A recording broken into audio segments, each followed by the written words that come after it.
Saudara-saudari yang terkasih dalam Tuhan kita Yesus Kristus, salah satu pelatih legendaris dengan segudang prestasi dalam dunia sepak bola pernah berkata, "Menyerang memenangkan permainan, tetapi pertahanan memenangkan gelar." Kendati saat ini kita tidak membicarakan dalam konteks sepak bola, perkataan tersebut kiranya dapat menggambarkan isi dari bacaan-bacaan liturgi yang akan kita dengarkan pada perayaan Ekaristi, Pesta Santo Stefanus untuk esok hari. Tuhan Yesus dalam bacaan Injil menyampaikan kepada para muridnya agar mereka menguatkan hati dan iman tatkala mengalami penderitaan yang disebabkan karena kesetiaan mereka pada Tuhan. Memang, spill atau bocoran mengenai penderitaan yang Tuhan Yesus sampaikan ini tampak menyeramkan, bahkan mengguncang hati para murid, termasuk kita, para murid Tuhan pada masa kini.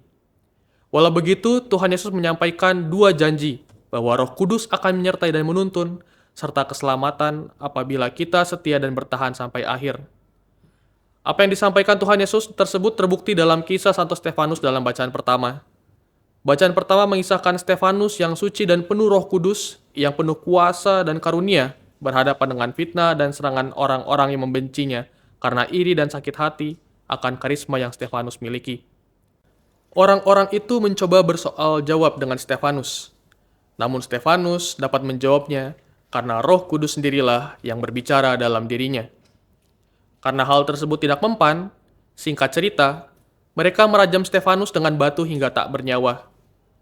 Orang-orang tersebut mengira bahwa serangan mereka berhasil memenangkan pertandingan melawan Stefanus dan membuat ia bungkam untuk selamanya.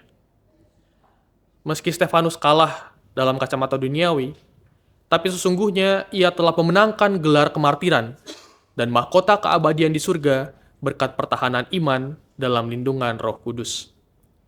Selain agar setia dan bertahan dalam iman, kedua bacaan tersebut memberikan inspirasi dan mengajak kita untuk melihat aneka hal dalam cakrawala pandang yang lebih luas dan visi yang lebih jauh. Barangkali selama ini kita cenderung agresif dan mengejar kemenangan dan kesenangan sesaat yang justru memberikan kerugian dan kesulitan dalam jangka panjang.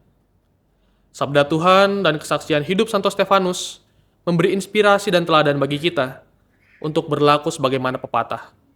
Berakit-rakit ke hulu, berenang-renang ke tepian. Bersakit-sakit dahulu, bersenang-senang kemudian.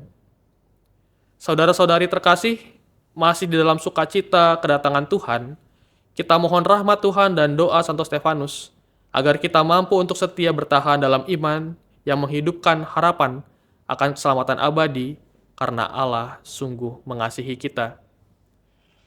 Tuhan Yesus memberkati.